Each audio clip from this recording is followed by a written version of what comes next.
But the power brokers in Washington were frightened at the prospect of any investigation that would find conspiracies linking all these terrible crimes, plus the shooting of George Wallace. Consequently, a new resolution was introduced which asked that only the murders of King and President Kennedy be investigated.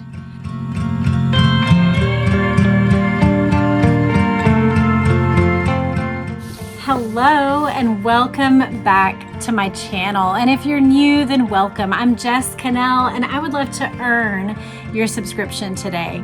Well, I think this is episode 44 of our JFK Circling the Truth series. And what we're going to do in this episode is look at two books. Initially, I had just planned to look at this one, but I realized that actually it would do us good to have both books at our disposal to discuss the HSCA and what was done during that investigation in the 70s.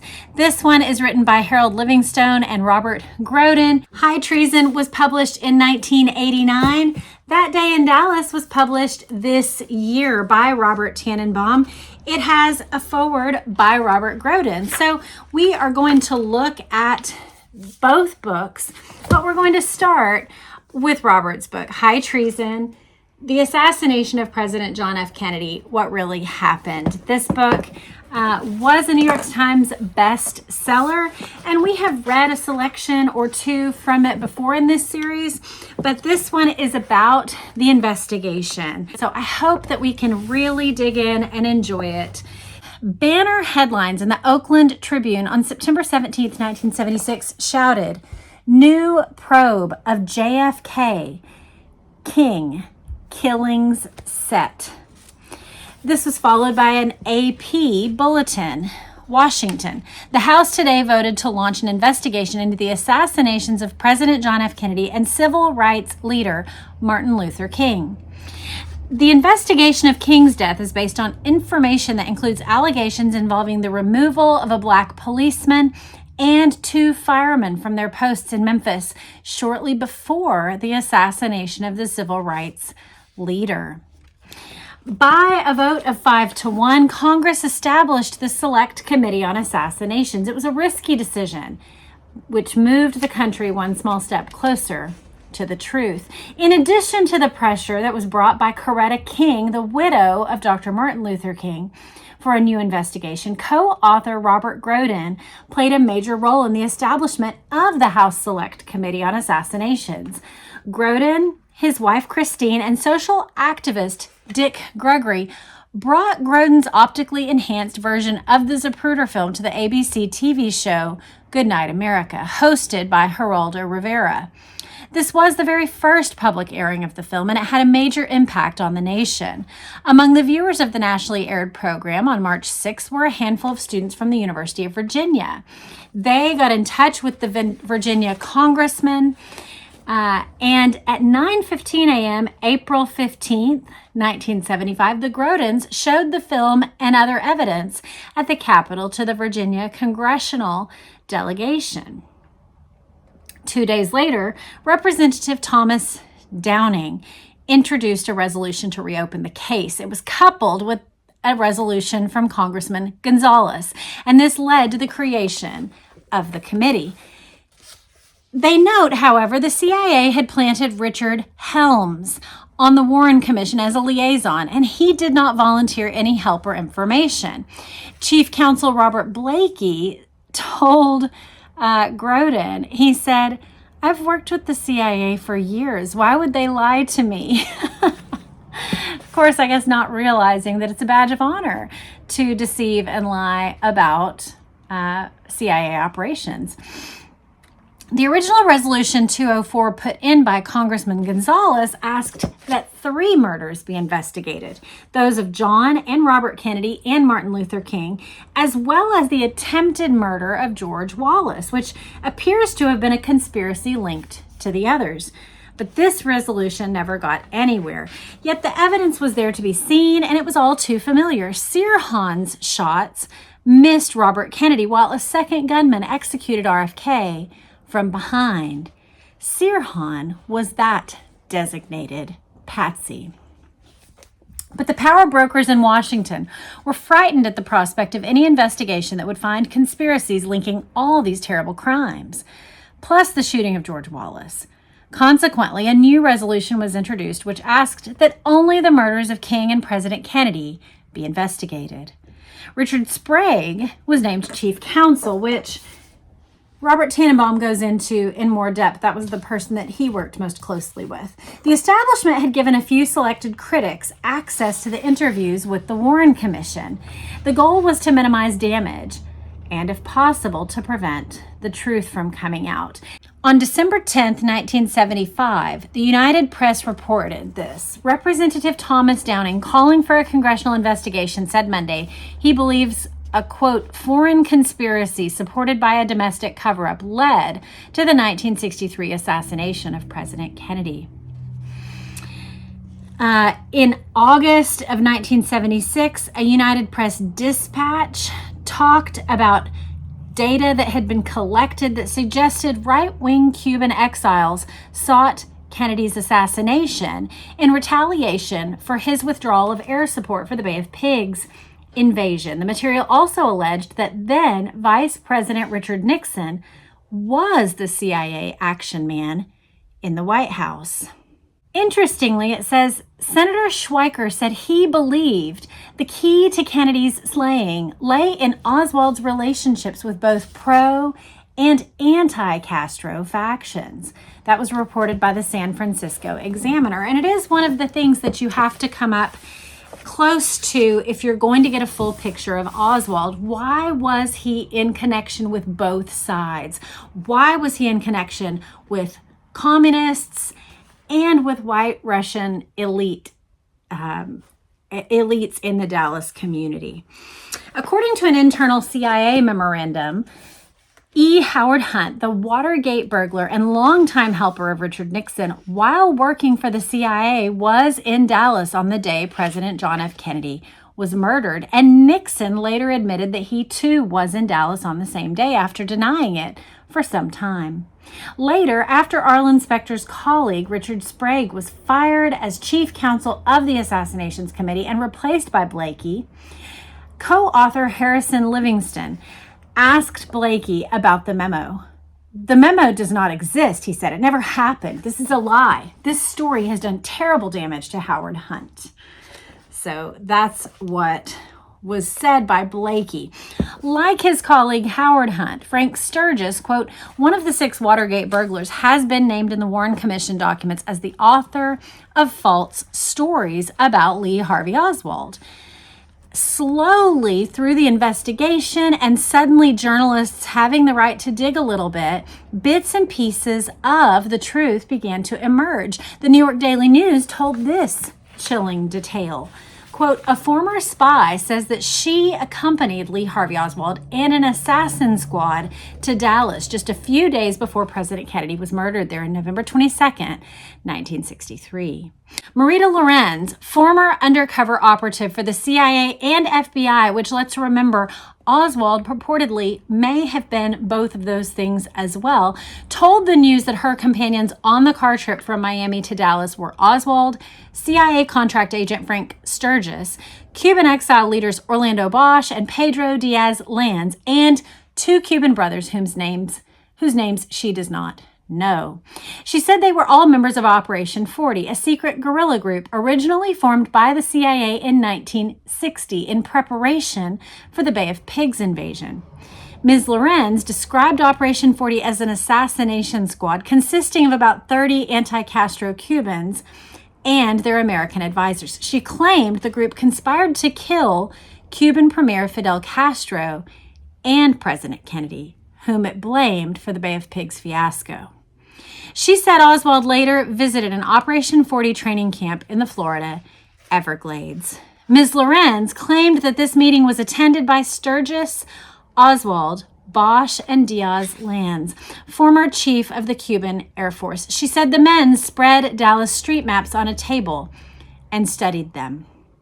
Just after the assassination, Frank Sturgis was quoted in the Pompano Beach Sun-Sentinel as saying that Oswald had been in touch with Cuban intelligence the previous year, as well as pro-Castroites in Miami, Mexico City, and New Orleans.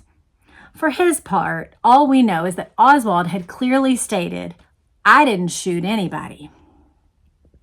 A very careful false trail had been laid to Oswald, setting him up as the patsy and forcing the CIA and FBI to cover up the assassination.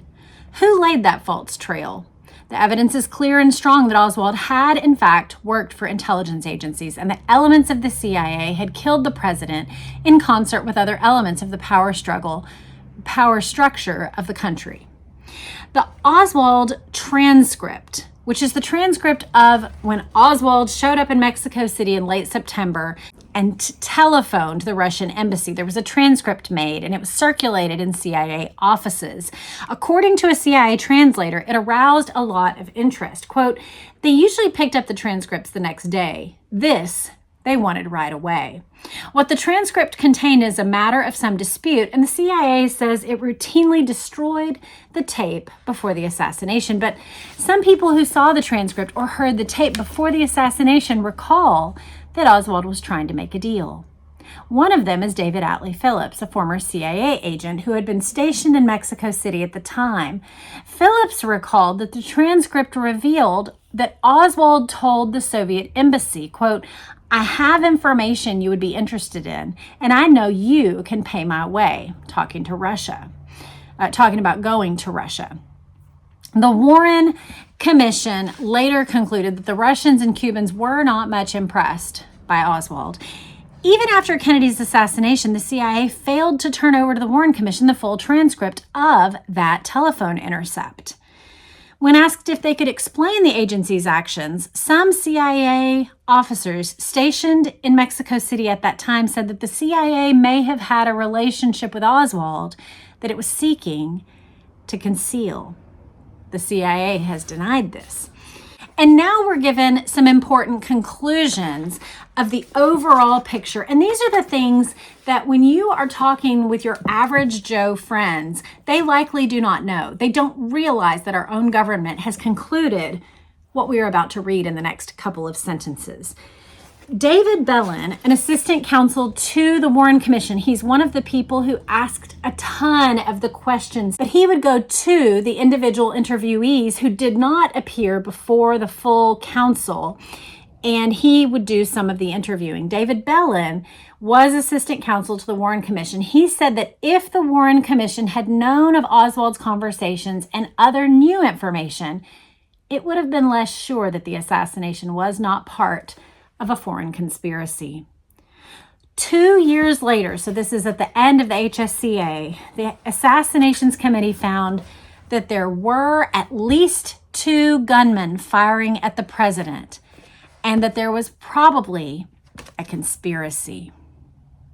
Now, that is something that your average Joe Warren Commission believers do not want people to know, to think about, to talk about. But it is absolutely true that that's what was concluded from the HSCA. Now we're going to look at this book. We're going to get a bit more into what was looked at, who was talked to, and what some of the specific findings of the HSCA were through the evidence, through the lens of Robert Tannenbaum, who was also one of the committee staffers on that committee of the HSCA. That Day in Dallas by Robert K. Tannenbaum. The subtitle is Lee Harvey Oswald Did Not Kill JFK. And some of you have asked, Jess, what are your summaries? Well, those are coming, I think, in 2 episodes. I think we're going to have one more book to read through that's talking about remaining questions that we still have. And it's funny because it is a book that was written quite a while ago, and yet many of the questions remain. But we're going to talk about remaining questions that we still have. And then in the final analysis, I'll do my conclusions. But today, we are going to be looking at the HSCA. Now, we have gone through just a smattering. We went through the Warren Commission, and then we just barely touched on the Garrison case and things that came out into the light because of Garrison's work. But today we are going to talk about the HSCA. And this book is written by Robert Tannenbaum with a foreword by a friend of mine. Now, what's fun is that actually Robert and Janet Groden gave me this book for my birthday this year, and Robert Tannenbaum wished me a happy birthday here in his signature page. But we're going to read first the foreword by Robert Groden, and then we're going to jump into some of the evidence and the conclusions that were drawn by the HSCA. We will not be, of course, reading this whole book. We will just look at a little bit of it in order to get a sense of what the HSCA ended up deciding. In the foreword, Robert Groden writes, November 22nd, 1963 was that day that changed the world. As former staff photographic consultant to the HSCA, I first met Robert Tannenbaum. This is Robert Tannenbaum here. He says, I first met Robert Tannenbaum in early 1977 at his office in Washington, D.C. He had just been hired by the HSCA, that's the House Select Committee on Assassinations, after many successful years as a prosecutor for the New York County DA's office in Manhattan. We became friends and have remained so for nearly 6 decades. I was initially impressed with his openness in discussing his realization that the Warren Commission report had been little more than a cover-up. Bob wanted to find the truth, whatever that turned out to be. That Day in Dallas covers Bob's involvement with the investigation from the inside of the issue. Those with a thirst for knowledge about the Kennedy case can learn from his story. About this book, one thing I will say is it's a rather thin book. Some of the books that we get end up being very, very thick. This one is a thin read, but it is focused on the evidence that was clarified during the HSCA investigation. He tells some of his story and how he ended up there, but in chapter 6 it says, entering into evidence. The single bullet theory is where he begins. He says, for the past 60 years, the government's contrived case that a sole gunman fired 3 shots from the 6th floor sniper's nest window inside the Dallas Book Depository building rested substantially on the alleged science offered to prove the so-called single bullet theory and the alleged palm print that Lee Harvey Oswald supposedly left on the alleged murder weapon, the Mannlicher Carcano rifle. Let's analyze these contrivances. So first, he talks about the single bullet theory. This is the idea that JFK was just shot twice from the back. One bullet struck the back of his head. Another bullet struck his back approximately 5 3/4 inches below the neckline, establishing a downward tract. That seems forensically solid until it comes up against the pesky inconvenience of math and science. When paired with the rest of the evidence, it comes up sorely lacking in logic or accuracy. Because that bullet, so here he's talking about CE 399, would have to somehow move upward 11 degrees in JFK's body in violation of basic science and common sense. So come from a downward trajectory, move upward, and exit JFK's throat. But we're not done. The theory also has it that the bullet then struck Governor Connally in the right shoulder, striking his rib, shattering his right wrist, severing a tendon in his right thumb, finally landing on Governor Connally's left thigh and actually embedding itself in there, right? There's remaining grains of metal in Governor's thigh. Purportedly to this day, Nellie, I believe, blocked an autopsy from being done, but there's I think a legitimate belief that there are still metal pieces from that bullet in his thigh. Yet the so-called magic bullet remains in its pristine condition throughout. Here he gives the autopsy illustration of the front and back wounds. He says, all of this mayhem and misdirection, according to the single bullet theory, occurred while JFK sat upright in the limo throughout the entire magic bullet sequence. Remember, the only time that JFK stopped sitting upright was after the 4th shot, the impact of which caused his head to snap violently to his left and backwards. Now, once we get to 4 shots, of course, that means there's conspiracy because they only found the 3 bullet shells. And so if you are believing that Oswald and Oswald alone fired the shots, you have to stick with the 3. So to go to the 4th automatically means you're doing away with a lone gunman.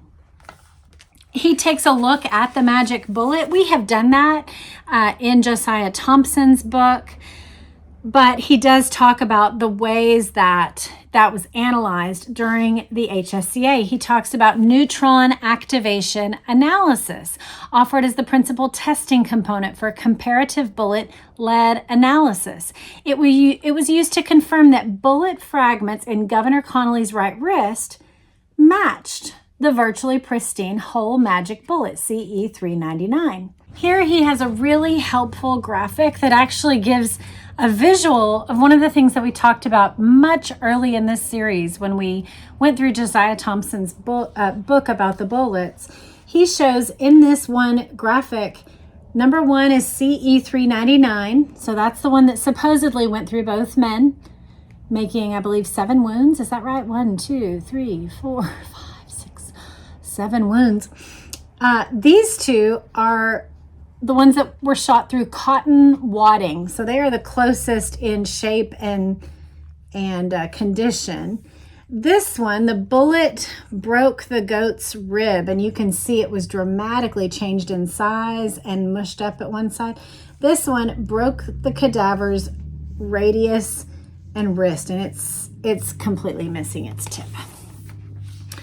So breaking a rib would be to look like the one that actually hit Governor Connolly's rib, and then breaking a wrist would be one of the supposed injuries done. But of course, that one bullet was said to have done all of those things and yet remained pristine.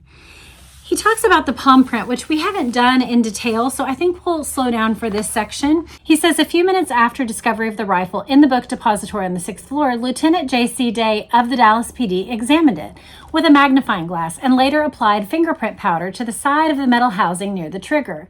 He noticed 2 latent prints and protected them with cellophane. Lieutenant Day also allegedly, quote, lifted a palm print during the evening of November 22nd. That would be pertinent to the case, but let's verify this palm print and securing it into evidence. Lieutenant Day didn't photograph the palm print, protect it, or mention to anyone that it was found. He didn't give it to the FBI, which would have been required by protocol. At 11:45 on November 22nd, FBI agent Vincent Drain picked up the evidence from Lieutenant Day, which at the time had no palm print, and brought it to the FBI lab in D.C. There, the rifle was analyzed by FBI expert Sebastian Latona, who claimed after inspection that the 2 latent prints protected with cellophane wrapping were of no value. Further, there was no evidence collected from the rest of the rifle that was processed for prints. So up to this point, allegedly Lieutenant Day had found one, but he has told no one. And there was no further processing of the rest of the rifle for prints.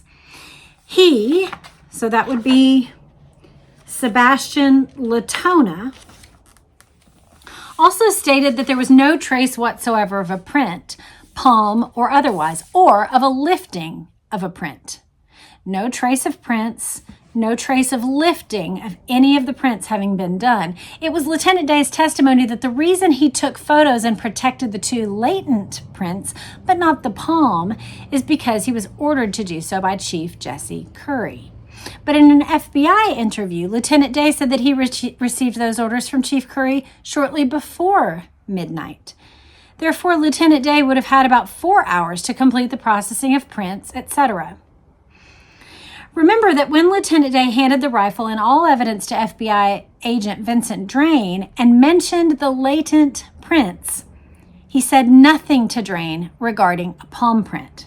On April 22nd, 1964, Lieutenant Day testified before the Warren Commission that he was unable to make a firm ID of the print during the time that it was in his possession. If so, then upon what evidentiary basis did Dallas DA Henry Wade rely on to publicly state on Sunday, November 24th, that Oswald's prints were on the murder weapon, further adding to the questionable existence of this palm print? Now, remember, this all goes hand in hand with the account that was given by the the funeral home director at Miller's Funeral Home. He had already prepared Oswald's body, but he says, this is Paul Grudy, he says that men who looked like government agents of some kind, quote, stayed a long time in the morgue. They put black gook on Oswald's fingers, which led me to believe that they did take prints of his palm. But why? Because as reported in the Fort Worth Press on November 25th, Lee Oswald had already been fingerprinted 3 times while in custody on Friday, November 22nd. So they did 3 sets of prints. We already have all the fingerprints. Why would you take prints of the palm? Finally, on Sunday, November 24th, FBI agent Richard Harrison drove to the Fort Worth funeral home with 2 other FBI agents with the aforementioned print paraphernalia. The purpose, he admitted, was to obtain a palm print from Lee Harvey Oswald on the rifle that night. So it's very reasonable to conclude that the only time when there could have been made a palm print of Lee Oswald was at this moment. And since the palm print had not been mentioned prior to this point, that this was when it was done. One thing that's interesting about Robert Tannenbaum is that he really took his case seriously. He took his job seriously. And he is one of the members of HSCA who actually ended up resigning early because of his convictions. My assignment commenced in earnest during the early weeks of January 1977. As congressionally conceived, the HSCA had an investigative life of 2 years, winding up at midnight on December 31st, 1978. However, in this case, I made it quite clear to the HSCA members regarding the conduct of my probe, the search for truth must not be compromised by politics, bias, inclinations, or the dictates of our passions. The immutable facts, those and only those not capable of refutation, will predominate and be reported to the public. The HSCA members assured me they would support such an investigation and not interfere politically or otherwise. Unfortunately, after just 3 months, the committee reneged and broke its word, violating its hands-off commitment. In so doing, it demeaned and fractured our attempts to conduct a trustworthy search for the truth. He notes that the HSCA was tasked with the responsibility for the congressional investigations into the deaths of JFK and MLK, and Richard Sprague was designated as chief counsel and staff director. He was the deputy chief counsel in charge of the subcommittee inquiry into the assassination of JFK. There was another subcommittee responsible for investigating the death of Reverend Dr. Martin Luther King. But for the president, I would be working with someone I trusted with my life and who I believed would say the same of me. Richard Sprague. At least he trusted me with the truth, and that's what we were both committed to, no matter what that meant. No matter what we'd found out or who we'd have to face, we would let the evidence speak for itself. So he talks through the evidence of what happened in Dealey Plaza.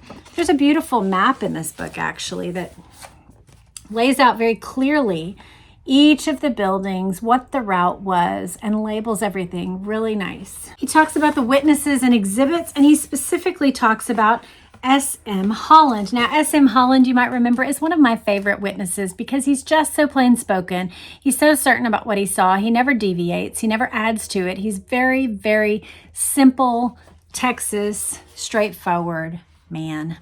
He was the supervising director of the personnel working the railroad switching tower. He was watching the events from the overpass bridge along with the 5 others who worked the functioning of the switching tower operation. They all observed the first flurry of shots that struck both Governor Connell and JFK in the back, and shortly thereafter they heard a boom blast, the 4th shot, and turned to their left. So here they are on the bridge, and he has actually circled where Holland is. Now that's a fascinating photo because there's Jackie, there's Clint Hill. You can see the lead car there in front, and you can see the tunnel that they are about to go under. But there is S.M. Holland. We can actually see exactly where he was on the bridge. Very interesting. He then shows here, he's pointing off to the trees. And you can actually see where Bowers Tower is there. So you can see where Holland is in relation to that, and that he's pointing to the trees of the grassy knoll. They turned to their left, viewing the stockade fence where the boom blast had originated. Then they focused their attention back to JFK, who they saw seated in the limo, mortally wounded. Bowers, working in the railroad switch tower, heard the shot, observed the flash of light and the smoke. He walks through other eyewitnesses, Emmett Hudson, Bill and Gail Newman, all of which said that the shot came from behind them, that they felt they were in the line of fire. Police officer Joe Marshall Smith, he confronted a man at the stockade fence who self-ID'd as a Secret Service agent. Associated Press photographer Jim Altgens, or some people say Altgens, but Altgens was standing on the south side of Elm Street photographing the president. He describes the president sitting upright and says he was readying his camera for a close-up shot. As he maneuvered, he missed the fourth shot, and he saw that JFK was no longer sitting upright. His detailed description of JFK after the fourth shot accurately describes the aftermath of the impact shot. Charles Brehm is another one that he points to. Mary Moorman, with her photograph, is another witness that he talks about. And then the motorcade police officers who stopped, they actually got splattered with blood and brain. When you listen to their description, one of them says that he actually thought he had been shot, that the force was as if he had been hit by concrete. That's how forceful and dramatic the force was that he received. And then he talks about, and this is the part that's really the most unique to the HSCA, he talks about the scientific audio and visual evidence. Acoustic experts at Bolt, Baranak, and Newman, based in Cambridge, Massachusetts, and the Queens College Department of Computer Sciences, originated their investigations from police officer McLean's motorcycle recording device. Acoustics. 15 years later, that investigation corroborated what witnesses told law enforcement within 1 hour of the assassination. He goes through the medical evidence and the people who were brought to the HSCA: Kemp Clark, Robert McClellan, Malcolm Pelly, Marion Jenkins, Robert Shaw, Charles Gregory, each describing either the wounds of the president or the governor.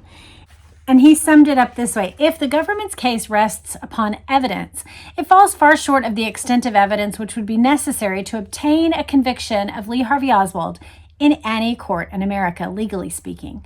It's cut and dry. Once the prosecution surrenders the moral high ground, it substantially diminishes its likelihood of success.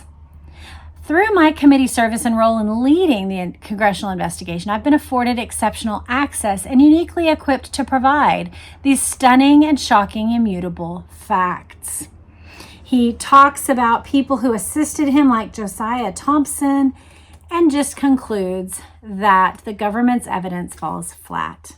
He has another chapter completely focused on what he calls decentralized intelligence, government duplicities, and complex contrivances. He comes to the point of evidence culmination, and he has some appendices at the end. So if you are interested in getting a more detailed look at what happened with the HSCA, you may wish to purchase Robert Tannenbaum's book, That Day in Dallas. Lee Harvey Oswald did not kill JFK, for a first-hand look of the things that he experienced in that investigation. I'd love to hear from you in the comments.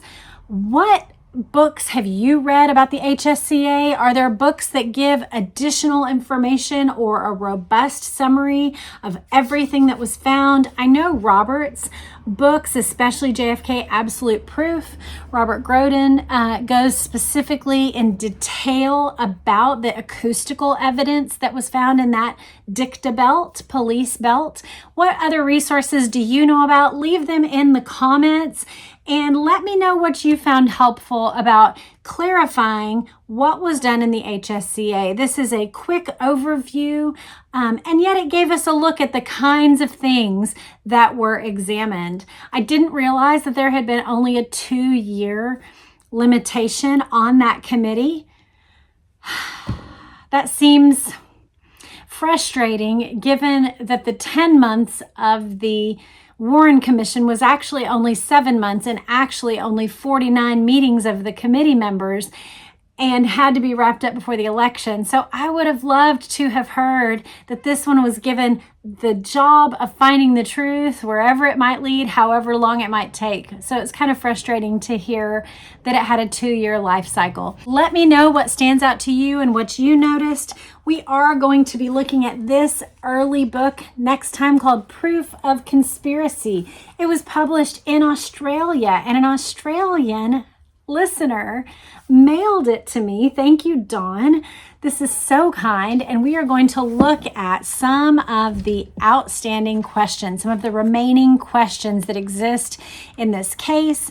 We're going to hear how those questions existed at this time and which ones remain still before we get to our final wrap up of JFK circling the truth. So I look forward to wrapping that up with you. I look forward to seeing you next time, and I hope you have a great day.